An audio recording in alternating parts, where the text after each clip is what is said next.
Hello students and welcome to my channel. इस video में हम समझेंगे कि सृजनात्मक लेखन क्या होता है।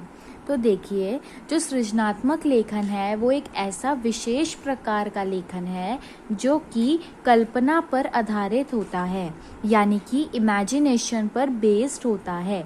इसका जो मेन मोटिव है, जो इसका मुख्य उद्देश्य है वो ये है कि जो हमारे पाठक है ना वो क्या हो, वो प्रभावित हो, ठीक है, उससे इम्प्रेस हो, उनका एंटरटेनमेंट हो, यानी कि मनोरंजन हो, ठीक है, और ये उन्हें सोचने पर मजबूर करता है। ठीक है, इसका जो मेन मोटिव है वो क्या होता है? पाठकों को प्रभावित करना, उनका मनोरंजन करना और उन्हें सोचने पर मजबूर करना। ठीक है, जो ये लेखन है ना केवल विचारों और भावनाओं को व्यक्त करती है बल्कि साहित्यिक सौंदर्य का भी संवर्धन करती है, यानी कि इसमें विचार और भावनाएं तो आती ही आती हैं, पर साथ ही साथ इसमें लिटरेचर का भी यूज किया जाता है। ठीक है, संवर्धन करना यानी कि एक तरीके से प्रमोट करना, तो लिटरेचर को भी इसमें प्रमोट किया जाता है।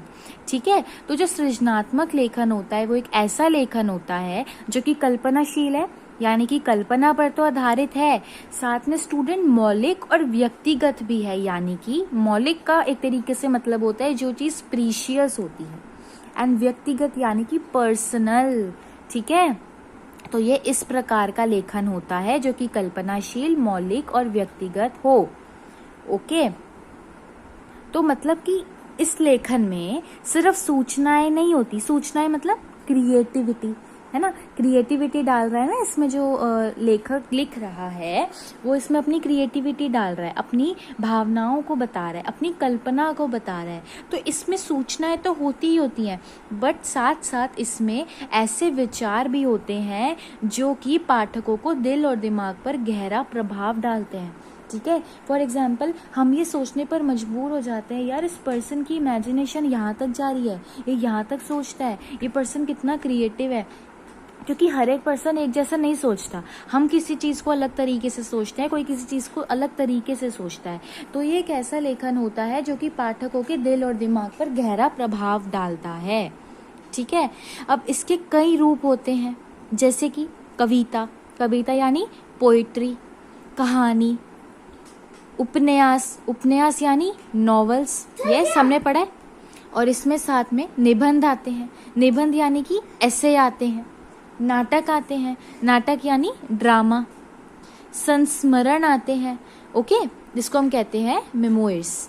अब देखो, सबसे पहले कविता क्या है, हम सब जानते हैं कि कविता क्या होती है, हमारे भावनाओं को, हमारे विचारों को संक्षिप्त में दिखाना, संक्षिप्त यानी कि छोटे में दिखाना।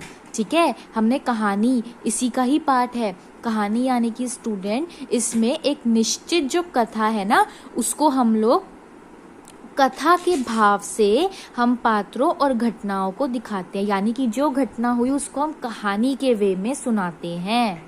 ठीक है, फिर उपन्यास, उपन्यास यानी लंबी और जो विस्तृत कथाएं हैं, यानी कि जो बहुत बड़ी बड़ी कहानियां होती हैं, ठीक है, जो जीवन के विभिन्न पहलुओं को छूती हैं, वो हम इसके अंदर बताते। देखो आप पढ़ते हो ना नॉवल कितनी बड़ी बड़ी होती हैं, तो उसमें लंबी और बहुत विस्तृत यानी कि बहुत डिटेल में जो कथाएं होती है ना, जो हमारे जीवन के अलग अलग, तो उसको दिखाती हैं। फिर अगर हम निबंध की बात करें, निबंध यानी कि हमें पता ना, हम कहते हैं इस टॉपिक पे निबंध लिखिए, निबंध ही लिखिए, यानी किसी विशेष विषय पर आपका क्या दृष्टिकोण है, आपके क्या विचार, आप ये लिखते हो ना, यानी कि हम क्या लिखे। अगर मैं आपको बोलूं आप पर्यावरण पे निबंध लिखो, तो इसका मतलब क्या हुआ कि आप पर्यावरण को लेके क्या समझते हैं, आपके क्या विचार हैं वो लिखिए, तो वो आता है निबंध में।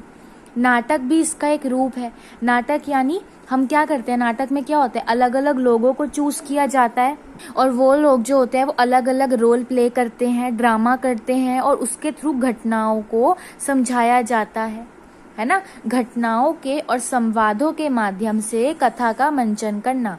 समझ में आया? ओके। और फिर स्टूडेंट एक क्लास था संस्मरण, मतलब कि व्यक्तिगत अनुभवों और यादों का लेखा जोखा, यानी कि जो हम लोगों ने पर्सनली जो सिचुएशंस हमारे साथ हुई हैं, जो हम लोगों ने अनुभव किया है, जो हमारी यादें हैं उसको लिखना। तो 6 तरीके के रूप होते हैं सृजनात्मक लेखन के: कविता, कहानी, उपन्यास, निबंध, नाटक और संस्मरण। ठीक है, देखिए सृजनात्मक लेखन जो है ना, इसका जो बोध होता है वो पाठकों में कई स्तरों पर किया जाता है। बोध यानी कि अंडरस्टैंडिंग, जो इसको समझा जाता है वो अलग अलग स्तरों पर समझा जाता है, जिसमें सबसे पहला आता है भावनात्मक बोध। भावनात्मक बोध यानी कि इमोशनल अंडरस्टैंडिंग। इसमें क्या होता है स्टूडेंट, पाठकों की भावनाओं को जागृत करना और उन्हें एक विशेष भावनात्मक स्थिति में लाना। यानी कि देखो, जब हम पढ़ रहे हैं तो अगर कोई पाठक उसमें इमोशनली अटैच हो जाएगा, वो चीज़ करना, जो उनकी भावनाएं हैं उन्हें जगाना, ठीक है, उन्हें एक भावनात्मक स्थिति में लेके जाना, मतलब वो इस तरीके से इमोशनली अटैच हो जाएं। अगर कोई ड्रामा देख रहे हैं तो उसमें एक कैरेक्टर के साथ अटैच हो जाएं। ठीक है, एक बोध होता है बौद्धिक बोध, यानी कि इंटेलेक्चुअल अंडरस्टैंडिंग। पाठकों को नए विचार और दृष्टिकोण प्रदान करना, जिससे उसका ज्ञान और समझ बढ़े। यानी कि हम क्या करेंगे, उनको ऐसी नई नई चीज़ें बताएंगे कि उनका जो दृष्टिकोण है, यानी कि वो जिस चीज़ों को पहले अगर उनके पास लिमिटेड नॉलेज थी तो वो नॉलेज अब बढ़ जाएगी। जो उनका दृष्टिकोण बहुत कम था, वो दृष्टिकोण क्या हो जाएगा, बढ़ जाएगा। उनको नए विचार मिलेंगे, उनका ज्ञान बढ़ेगा, उनकी समझ बढ़ेगी। तीसरा आता है सामाजिक बोध, यानी कि सोशल अंडरस्टैंडिंग। यानी कि हम क्या करेंगे, जो समाज के अलग अलग पहलू हैं, जो अलग अलग समस्या हैं, उनके ऊपर उनका ध्यान आकर्षित करेंगे, जिससे उनके अंदर सामाजिक चेतना का विकास होगा।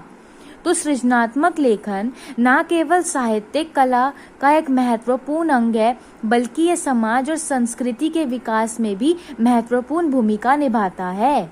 यह लेखकों को अपने विचार और भावनाओं को अभिव्यक्त करने का मंच प्रदान करता है। यानी कि इससे लेखक उनकी जो खुद की थॉट्स हैं उसको वो बता पाते हैं, उसको लोगों के सामने ला पाते हैं। जो उनकी खुद की भावनाएं हैं उसको अभिव्यक्त कर पाता है, यानी कि एक्सप्रेस कर पाते हैं। उनको एक तरीके का हम एक मंच प्रोवाइड कर देते हैं। ठीक है, और पाठकों को नई दुनिया में ले जाने का माध्यम है स्टूडेंट। अलग अलग चीज़ों को ना पाठक जान पाते हैं, उनके नए विचार ज्ञान बढ़ पाते हैं। ठीक है, तो इससे दोनों का ही फायदा होता है। So that's it for this video students. Please like, share and subscribe my channel.